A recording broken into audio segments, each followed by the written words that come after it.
મિત્રો આજે આપણે એકથી એક ચડિયાતી કિચન ટિપ્સ જોવાના છે જે ખરેખર તમને બહુ જ ઉપયોગમાં આવવાની છે રોજિંદા જીવનમાં। સૌથી પહેલા આપણે લસણને ફટાફટ કોઈ પણ પ્રકારની ઝંઝટ વગર આની જે છાલ છે એને દૂર કઈ રીતે કરી શકાય છે એ જોઈ લઈએ। તો આ માટે સૌથી પહેલા તમારે લસણની જે કળીઓ છે એને એક એક કરીને અલગ કરી લેવાની છે। ત્યાર પછી તમે આ લસણની કળીઓની ઉપરની જે છાલ છે એને બે રીતે અલગ કરી શકો છો। બધી જ લસણની કળીઓને અલગ કર્યા પછી કોઈ પણ આપણે આ ટાઈપનો ડબ્બો લઈશું। તો જે લસણની કળીઓ છે એને તમારે સૌથી પહેલા ડબ્બામાં મૂકવાની છે। અત્યારે હું તમને સમજાવી રહી છું એટલા માટે મેં બધી જ જે લસણની કળીઓ છે અલગ નથી કરી। હવે ત્યાર પછી મિત્રો આનું જે ઢાંકણ છે એને આપણે બંધ કરી લઈશું। હવે એક લેવાનું છે કુકર અને કુકરની અંદર પાણી એડ કરી પાણી સારું એવું મિત્રો ગરમ થવા દેવાનું છે। 1 થી 2 ગ્લાસ જેટલું આપણે આની અંદર પાણી એડ કરીશું।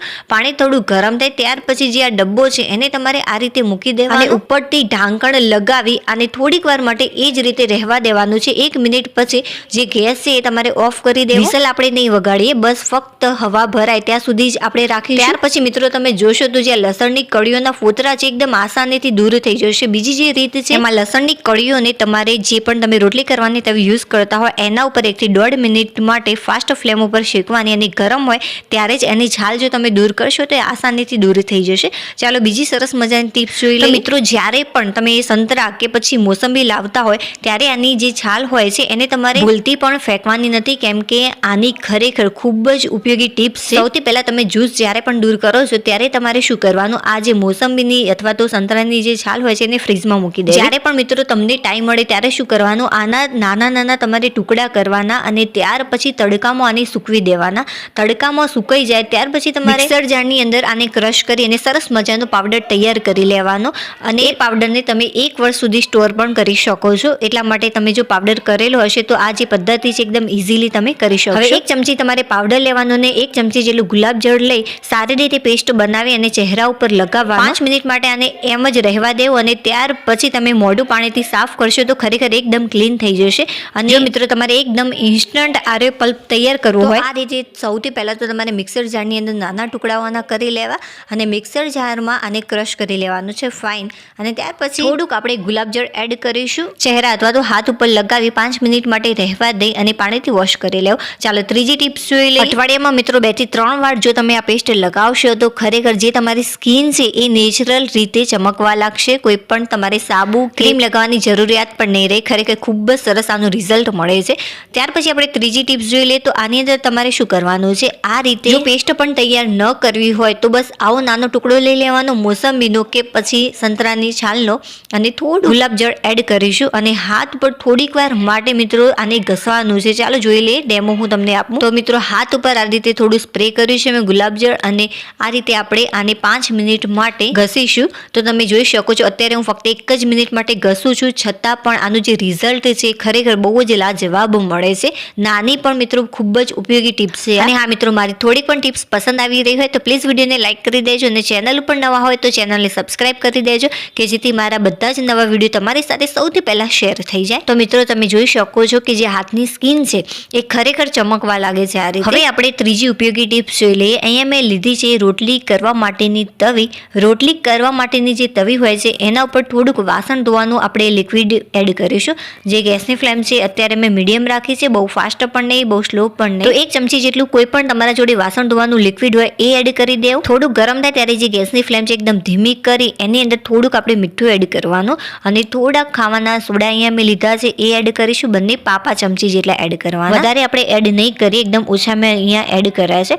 હવે અહીંયા મેં લીધું છે મિત્રો વિનેગર। જો વિનેગર ન હોય તો તમે લીંબુનો રસ પણ યુઝ કરી શકો છો।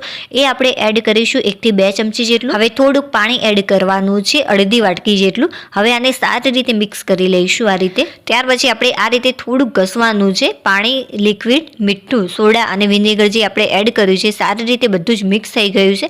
અને ત્યાર પછી આપણે તાવેતાની મદદથી આ રીતે થોડું પ્રેસ કરીશું કે જેથી જે આપણું આ સોલ્યુશન છે એના જે તવી ઉપરની કાળાશ છે બધી જ નીકળી જાય। તો આ રીતે આપણે 4 થી 5 મિનિટ માટે ઉકાળવાનું। અત્યારે ફક્ત હું 1 મિનિટ માટે જ તમને ઉકાળીને બતાવું કે આનું મને કેટલું સરસ મજાનું રિઝલ્ટ મળે અને જે તવીનો ભાગ છે એ કેટલો લીછો થઈ ગયો। તો મિત્રો તમે જોઈ શકો છો કે આ રીતે ઉભરો આવે ત્યારે જે ગેસની ફ્લેમ છે એકદમ ધીમી અથવા તો બંધ કરી દેવી। જો વધારે ઉભરો આવે તો મિત્રો 1 મિનિટ માટે મેં આને આ રીતે મિક્સ કર્યું છે અને થોડુંક ઘસ્યું છે કે જેથી જે આ તવીની કાળાશ છે દૂર થઈ જાય। પાણીની મદદથી મેં આને વોશ પણ કરી લીધી। તો તમે જોઈ શકો છો આનું આનું રિઝલ્ટ. ચાલો હવે આપણે ચોથી ટિપ્સ જોઈ લઈએ. અહીંયા મેં લીધું છે એક કુકરની અંદર થોડું તેલ એડ કર્યું છે અને ત્યાર પછી થોડીક રાઈ ઉમેરી છે. મિત્રો જ્યારે પણ તમે કુકર હોય, તપેલી હોય, કોઈ પણ વાસણ લો ત્યારે જે ગેસની ફ્લેમ છે એનું તળિયું હોય ત્યાં સુધી જ રાખવાની, બહુ ફાસ્ટ નથી કરવાની. કેમ કે જો ફાસ્ટ વધારે રાખશો તો એક જે ગેસ છે એ બગાડ કરવાથી ગેસનો બગાડ થતો હોય છે, એટલા માટે એને મીડિયમ રાખવાની. મિત્રો આ જે લાસ્ટ ટીપ છે એ સ્ત્રીઓને ખરેખર એટલી ઉપયોગમાં આવવાની છે કે જે તમે વિચારી પણ નહીં. સૌથી પહેલાં અહીંયા જે બટાકા છે એના પરની છાલને મેં દૂર કરી અને મોટા ટુકડામાં કટ કરી લીધા. ત્યાર પછી આપણે કુકરની અંદર સારા એવા પ્રમાણમાં તેલ લઈશું. તેલ થોડું ગરમ થાય ત્યાર પછી મેં અડધી ચમચી જેટલી રાઈ, અડધી ચમચી જેટલું જીરું લીધું, 2 થી 3 આપણે મીઠા લીમડાના પાન લઈશું અને બટાકાની જે છાલ આપણે દૂર કરી હતી એ લઈ આની અંદર ઉમેરી સારી રીતે મિક્સ કરી લઈશું. આપણે આજે કોઈ શાક નથી બનાવવાનું. હું તમને કહું કે આજે આપણે શું બનાવી રહ્યા છીએ. સારી રીતે આને મિક્સ કરી લઈશું. એકવાર મેં આને સારી રીતે મિક્સ કરી લીધું છે. જો પસંદ હોય તો તમે હિંગ પણ એડ કરી શકો છો વઘારમાં. હવે સ્વાદ અનુસાર 1 થી 1.5 ચમચી નાની મેં અહીંયા લીધી છે મીઠું એડ કરી. સ્વાદ અનુસાર તમે મીઠું એડ કરી શકો છો તમારી રીતે. 1 થી 1.5 નાની ચમચી જેટલું કાશ્મીરી લાલ મરચું પાવડર એડ કર્યું કે જેનાથી કલર અને ટેસ્ટ બંને બહુ જ સરસ લાગશે. અને 5 ચમચી જેટલી હળદર એડ કરી આને સારી રીતે મિક્સ કરી લઈશું એકવાર. ત્યાર પછી આપણે 1 થી 2 ચમચી જેટલો ગોળ એડ કરી અને થોડોક લીંબુનો રસ એડ કરીશું. 1 થી 2 ચમચી જેટલો નાની. મિત્રો જે આ બટાકા છે એ મેં એક મોટો વાટકો ભરીને લીધા હતા.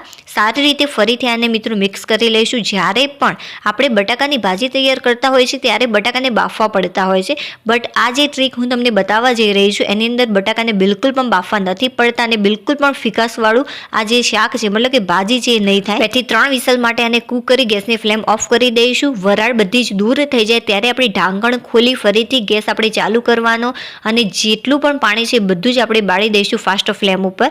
ત્યાર પછી મિત્રો 1 થી 1.5 મિનિટ પછી જોશો તો જે પાણી હતું એ બધું જ દૂર થઈ ગયું. જે ગેસની ફ્લેમ છે એકદમ ધીમી કરી થોડીક આપણે ઉપરથી કોથમીર એડ કરી ફરીથી આને મિક્સ કરી લઈશું અને એકદમ આમ ભાજી જેવું શાક તૈયાર ન થાય ત્યાં સુધી આપણે કૂક કરવાનું. તો 2 મિનિટ માટે મેં આને કૂક કર્યું છે. તો મિત્રો તમે જોઈ શકો છો લાસ્ટમાં આનું રિઝલ્ટ સુપર ભાજી બને છે આ રીતે. વિડીયો પસંદ આવે તો લાઈક